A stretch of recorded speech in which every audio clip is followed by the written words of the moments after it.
Today we're going to talk about the PG&E Retirement Benefit Plan and the old pension, or the PG&E Pension. The pension is available to anybody that was hired before January 1st, 2013 and did not opt out when the pension was converted from the old pension to the new pension in 2013. So 2012 would have been when you would have made that decision had you decided to. Most people did not. So if you have it, you have it. Stay tuned. This is Marathon Retirement Planning.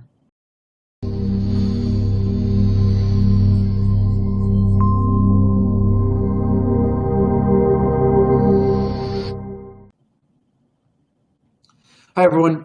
We're live here on Facebook with the PG&E Retirement Show every Monday, normally at 11. This week we're a little bit earlier because I'm traveling. But next week you can find us at 11 on Facebook. YouTube's replays are always available on YouTube. You can find that on the Marathon Retirement Planning YouTube channel. We're glad to have you with us. I'm Dan Leonard of Marathon Retirement Planning, your PG&E retirement specialist. Again, today we want to talk about the old pension. But what the old pension really is a defined benefit plan, meaning the payment is guaranteed, not the underlying investment that guarantees that payment or gives you that growth. So what that really means is the investment risk, the ability to grow that portfolio is not your responsibility, it's on PG&E. So if for some reason the market goes down, your payment on the pension is guaranteed by PG&E. So this week what I want to do is talk to you a little bit about how that number is calculated, then how you vest in that, how the contributions are made, and then finally how it's paid out, and what happens if you decide to leave the company while vested but not eligible to retire. So first off, the calculation. Now, I'm going to cheat here and leave some notes, but in your handbook on page 637, and if you're union, and on page 352 637 if you're management, 352 if you're union. Those are handy pages. We're going to talk about those in a second on the early retirement calculation. But the calculation for management, if you are going to retire and collect on the pension, they take your 36 months, your final 36 months, and take your average salary for each month, come up with a number that becomes your final average 36-month salary. They multiply that by your years of service, and then it's times 1.7%. So, for instance, if your salary was $4,800 and you had 30 years of service, times 1.7%, so it would be 4,800 times 30 times 1.7% would be $2,448. Now, if you're in the union, that calculation is very similar, but it's calculated differently because there's a benefit or a bonus for years of service, and there is also a benefit that it's your final paycheck converted into a monthly number that then becomes your final average salary. So it's that number times your years of service up until 25 years. The factor is 1.5%. When you take that number, let's say you were there for 30 years, so it would be your final month's salary, and the example that you'll find in your handbooks is $6,023.33 times 25 times 1.5%. You come up with that number, then you go back for the additional years, in this case 30 would be 5, so your salary, the $6,023.33 times 5 times 1.6%. So for that Anything over 25, you're getting a 1.6 factor as opposed to a 1.5 factor. And then those two numbers, the first 25 years, the years over 25 are added together, and that then gives you what your pension is. And in that example, the $6,023.33 times 25 years times 1.5% plus the $6,023.33 times 5 years times 1.6 would give you a number of $2,740.62. Now that I belabored that point, all you need to know is if you can go on to the PG&E retirement benefits site, there is a pension calculator in there. You just put in your information when you want to retire, and it'll do that calculation for you.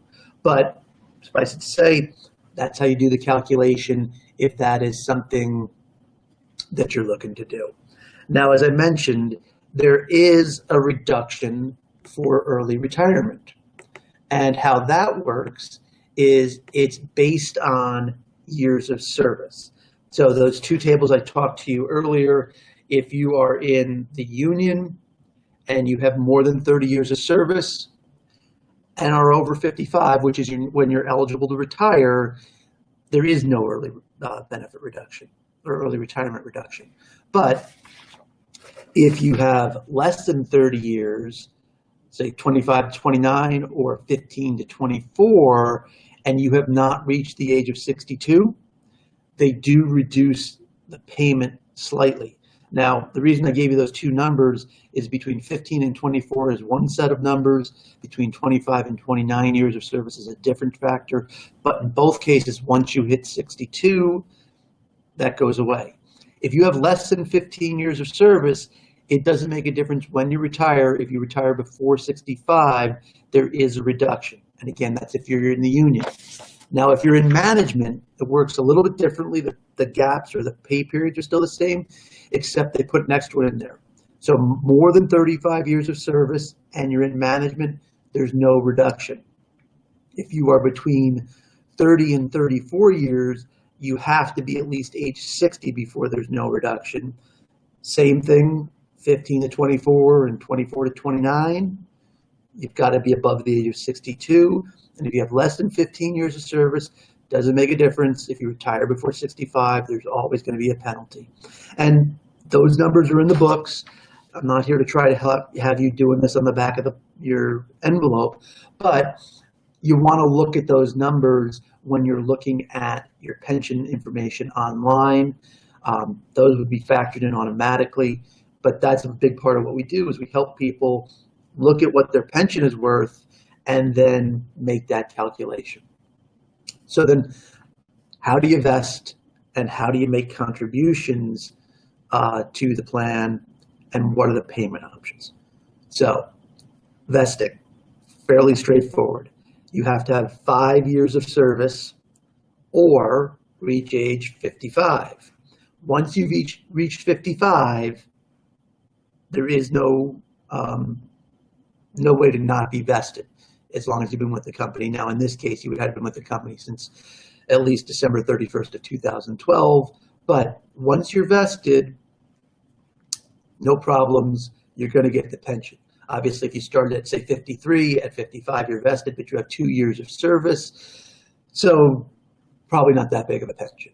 But for people that have been there for more than 5 years, it winds up being a great deal. You're going to vest fairly quickly.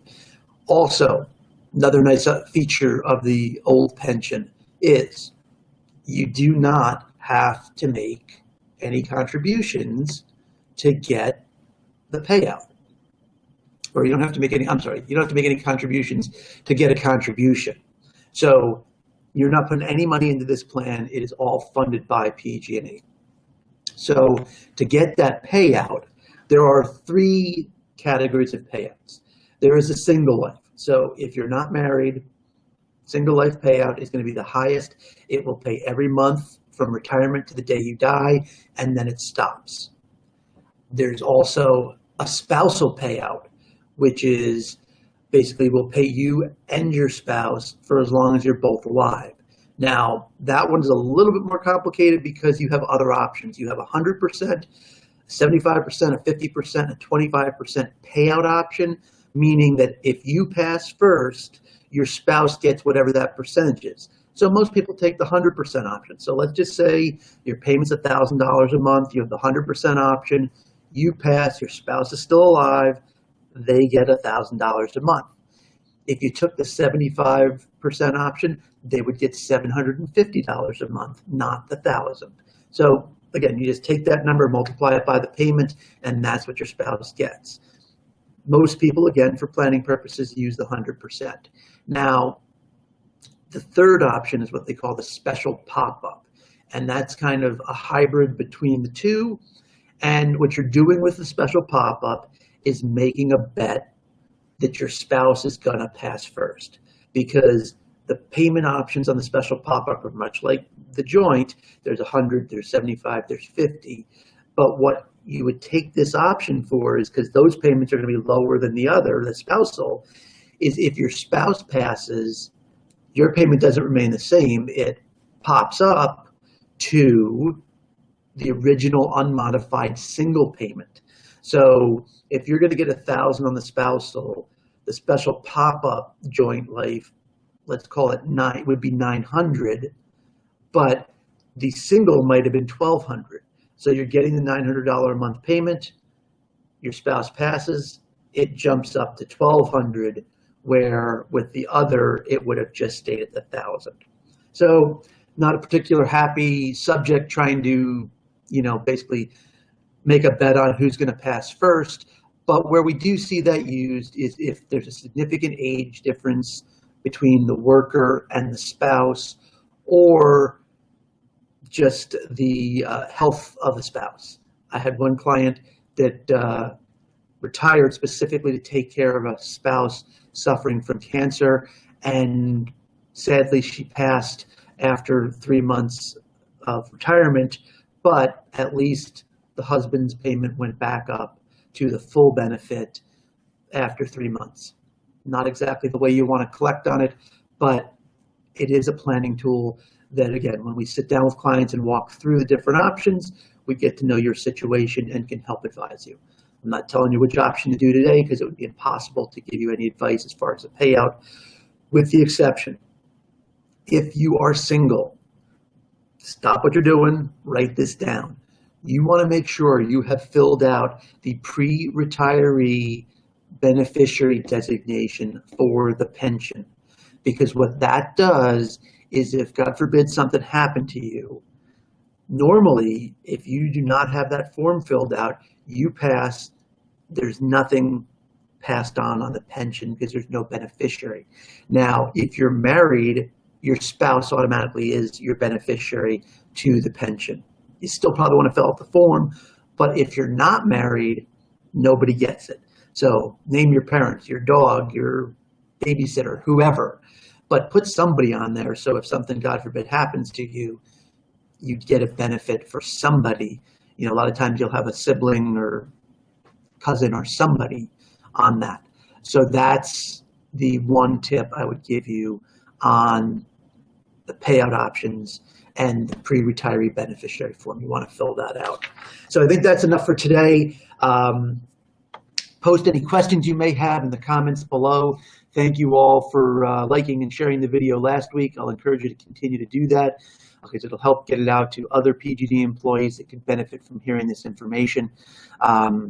You can reach me again on my office phone at 925-726-401k, or at my email at dan@mrppfg.com. So again, there's my phone number, 925-726-401k, and there's my email, dan@mrppfg.com.